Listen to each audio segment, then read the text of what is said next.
அதிரப்பள்ளியில் நெற்றியில் காயத்துடன் சுற்றித் திரியும் காட்டு யானைக்கு சிகிச்சை.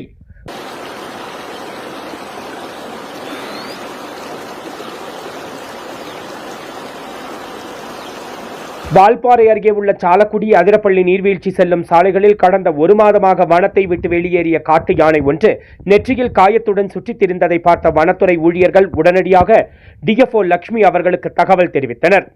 தகவலின் அடிப்படையில் அப்பகுதிக்கு விரைந்து சென்ற டிஎஃப்ஓ யானைக்கு சிகிச்சை அளிக்க முடிவு செய்து இன்று காலை வெற்றிலைப்பாறை எண்ணெய் பண்ணை தோட்டத்திற்கு வனத்துறையின் தலைமையில் கால்நடை மருத்துவர் டாக்டர் அருண் ஜக்காரியா தலைமையிலான கால்நடை மருத்துவ குழுவினர் காயமடைந்த யானையை கண்காணிக்க வந்தனர்.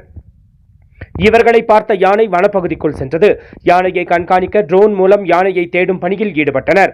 யானையானது அதிரப்பள்ளி நீர்வீழ்ச்சிக்கு நின்றதால் யானைக்கு சிகிச்சை அளிக்க முடியவில்லை. வியாழக்கிழமை மீண்டும் சிகிச்சை அளிக்க முடிவு செய்துள்ளனர்.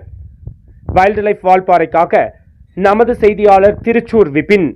വാച്ചേഴ്സിനെ നോക്കുന്നുണ്ട്. കംഫർട്ടബിൾ ആയിട്ട് കുറച്ച് താഴെ ഇറങ്ങി വരാൻ ശ്രമിച്ചിട്ടുണ്ടായിരുന്നു. പിന്നെ ആൾക്കാരുടെ പ്രസൻസ് കണ്ടപ്പോൾ മേടിക്കുന്നത് ഫുഡൊക്കെ കഴിച്ചിട്ട് ഇനി വീണ്ടും അപ്പോഴത്തേക്ക് ആന ചിലപ്പോൾ തിരിച്ച് ഇറങ്ങി പുഴയുടെ സൈഡിലേക്ക് വരാൻ സാധ്യതയുണ്ടെന്ന് കാണുന്നു.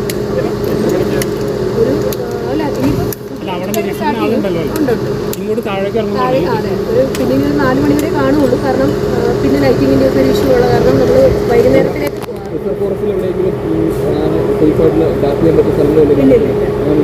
നല്ല തിക്കായിട്ടുള്ള ഫോറസ്റ്റ് ആണ്. അപ്പോൾ ഡാറ്റിങ് ബുദ്ധിമുട്ടാണ്.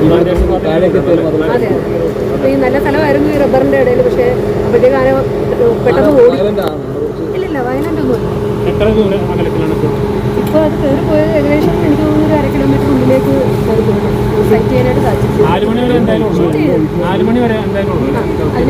നമ്മൾ മറ്റേ 12 കമ്പാക്ഷൻ ഗണ്ണിൻ്റെ ഫയറിംഗ് ആണ് നിങ്ങൾ ചെയ്തത്, അല്ലാതെ ഷൂട്ട് ചെയ്തിട്ട് 4 മണി വരെ ഉണ്ടാവുള്ളൂ. എന്തായാലും 4-4:30 ആ ലൈറ്റിങ്ങിൻ്റെ ഒരു പ്രശ്നം കാരണം അതനുസരിച്ചിട്ടാണ് ഡോക്ടർ